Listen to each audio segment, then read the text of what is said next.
Welcome to the final segment of this series, most frequently asked questions and answers about our rights offering. Let's start with a frequent question on whether this offering is the equivalent of a reverse stock split. As I recently indicated in my letter from the CEO, dated April 20th, 2021, this is not in any way, shape, or form a reverse stock split, nor are we putting forth a vote for a reverse stock split in conjunction with or simultaneously with this rights offering. Additionally, I'm going to take this opportunity to put this fear that HCMC is going to force a reverse stock split on the shareholders to an end, with a brief explanation of the mechanics of a reverse stock split. If the HCMC Board of Directors at some time in the future determined that it was advantageous to the company and its shareholders to enact a reverse stock split, we would be required to have the stockholders vote on whether or not we undertake a reverse stock split. It's not solely up to me or management or the board.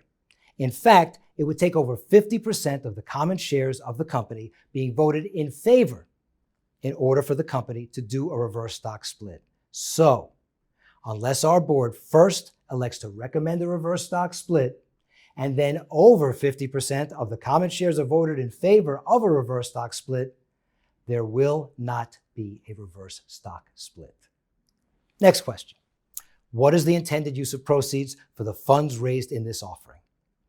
As I also stated in my letter from the CEO, the net proceeds will be used for general working capital purposes, including the protection of our intellectual property rights through litigation and other methods, funding future research and development for both our intellectual property suite and product offerings, and funding growth and initiatives and expansion for our health food, vitamin and supplements, and vape segments, both online and in brick and mortar stores.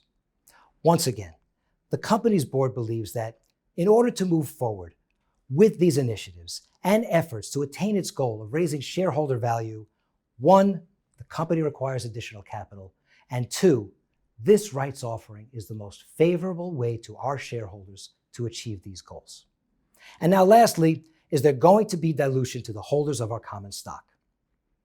We chose to do a rights offering because it was potentially the least dilutive way to raise the capital that we believe will help grow the company in a meaningful way and increase shareholder value for the long term. The simple answer to the question is, if you participate in the raise up to your maximum allocation, you will not be diluted at all, because you will own at least the same percentage of the company as you owned before. Conversely, if you participate for less than your maximum allocation or do not participate in the raise at all, then the percentage of your total ownership in the company will be at least partially diluted. But let's pause here for a moment for a brief explanation of what dilution actually is and what it means to the average shareholder.